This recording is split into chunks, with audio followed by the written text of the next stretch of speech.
శ్రీ అన్నపూర్ణ వంటశాలలో అందరికీ స్వాగతం। ఈ రోజు మీరు ఈ వీడియోలో చూడబోయే రెసిపీ మిక్స్ వెజిటేబుల్ కర్రీ అండి। ఇవి ఆషాఢ మాసం సందర్భంగా అమ్మవారిని అలంకరించిన కూరగాయలన్నీ అమ్మవారి దగ్గర నుంచి మనకి ఇచ్చేశారు। ఇవన్నీ మిక్స్ వెజిటేబుల్ ఉన్నాయండి।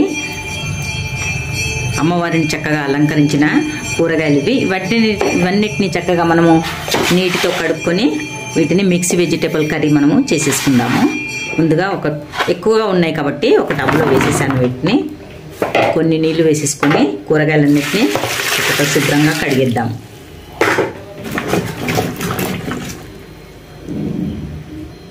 అమ్మవారిని కూరగాయలతోటే మాలలుగా ఇలా అల్లి చాలా చక్కగా అలంకరించారు।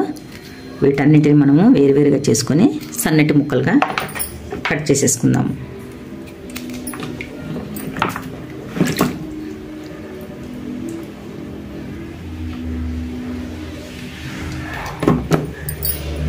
కూరగాయలన్నీ నీటితో కడిగి చక్కగా చిన్న చిన్న పీసెస్లా కట్ చేసేసానండి। అన్నీ రెడీ అయిపోయాయి।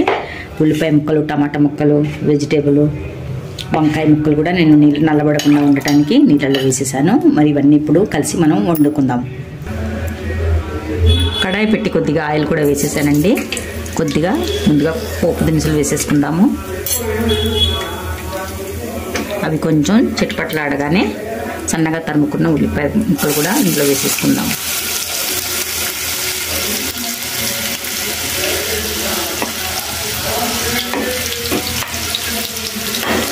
కొంచెం కలర్ వచ్చే వరకు వీటిని ఫ్రై చేసేసుకోవాలి। ఉల్లిపాయ ముక్కలు కొద్దిగా వేగిపోయాయి। ఇదే సమయంలో కట్ చేసుకున్న మిర్చి, ఒక 2 దిబ్బలు కరివేపాకులు కూడా ఇందులో వేసేసుకుందాం।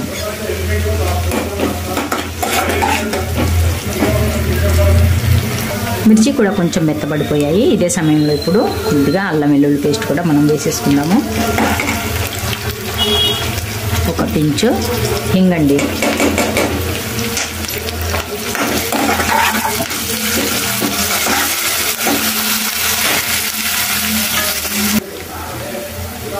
ఇదే సమయంలో కొద్దిగా పసుపు, చిల్లీ పౌడరు, రుచికి సరిపడా ఉప్పు కూడా వేసేసుకుందాం।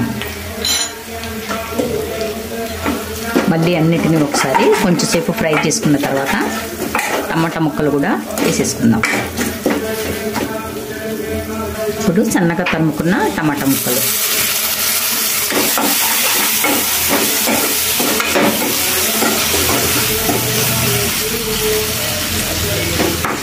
కొంచెంసేపు ఆయిల్లో టమాటా ముక్కలు మగ్గించుకోవాలి। టమాటా ముక్కలు కూడా చక్కగా మగ్గిపోయాయి। ఏవైతే మనం సన్నగా కట్ చేసుకున్న కూరగాయలన్నీ ఉన్నాయో అవన్నీ ఇందులో వేసేస్తున్నాను।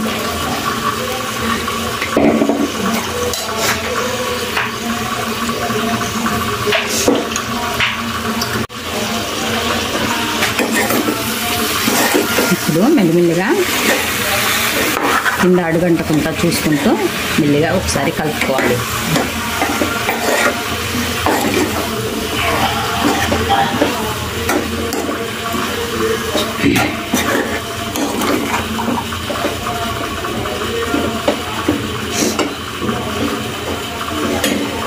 కూరగాయలన్నీ ఉడకడానికి కొంచెం నీళ్ళు గోరువెచ్చగా వేడి చేసేసాను।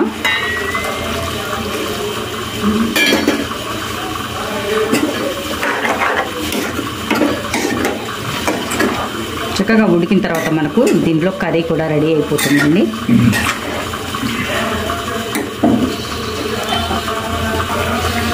అన్నిటినీ ఒకసారి కలుపుకొని అన్నీ ఉడికే వరకు చక్కగా మనము మూత పెట్టేసుకొని దీన్ని మగ్గించుకుందాం।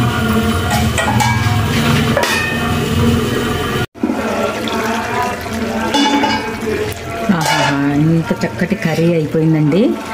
చాలా అంటే చాలా రుచికరమైన సువాసన కూడా వచ్చేస్తుంది ఇందులోంచి। వేసిన కూరగాయలన్నీ చక్కగా ఉడికిపోయాయి। సిమ్లో పెట్టి 10 నిమిషాలు నేను చక్కగా ఉడికించానండి। కొంచెం ఉప్పు తక్కువ అనిపిస్తుంది, ఉప్పు వేసేసుకుందాము।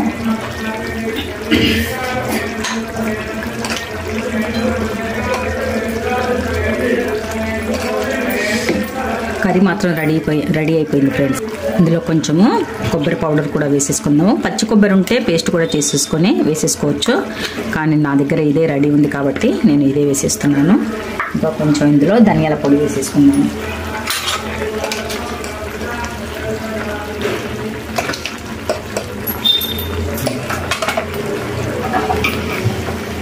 పైనుంచి కొద్దిగా కొత్తిమీర.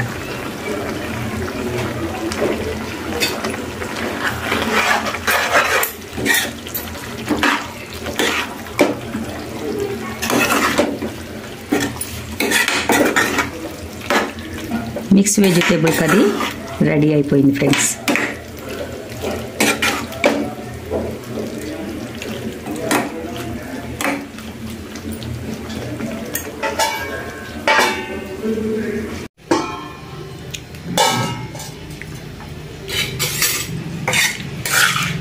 వంకాయ కర్రీ అయితే చాలా బాగా రెడీ అయిపోయింది ఫ్రెండ్స్.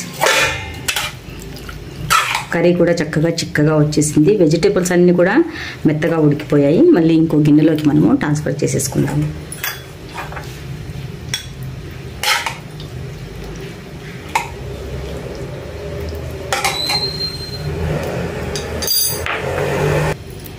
అన్నం కూడా రెడీ అయిపోయింది ఫ్రెండ్స్. చక్కగా అన్నం పెట్టుకుని అన్నం కూడా మనం తినేద్దాము.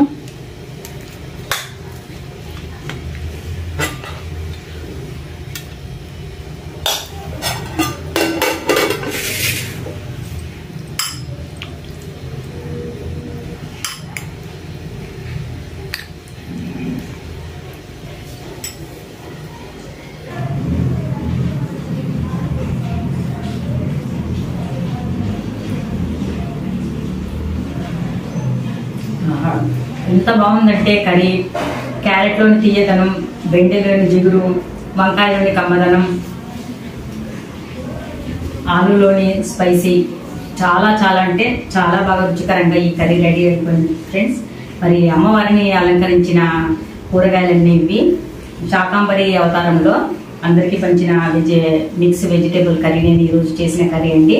మరి వీడియో నచ్చినట్టయితే తప్పకుండా ఒక లైక్ చేయగలరు. ఈరోజు నేను చేసిన రెసిపీకి మరో రెసిపీలో తొందరగా కలుసుకోబోతాను. అంతవరకు సెలవు, బాయ్. కర్రీ అయితే చాలా చాలా బాగుంది ఫ్రెండ్స్. మరి ఇందులో చారు అవసరం లేదు, ఏ రసము, పెరుగు, పచ్చడి ఏది అవసరం లేకుండానే మొత్తం కర్రీతో మనము అన్నం మొత్తము ఇలాగే తినేసి వచ్చండి. బాయ్.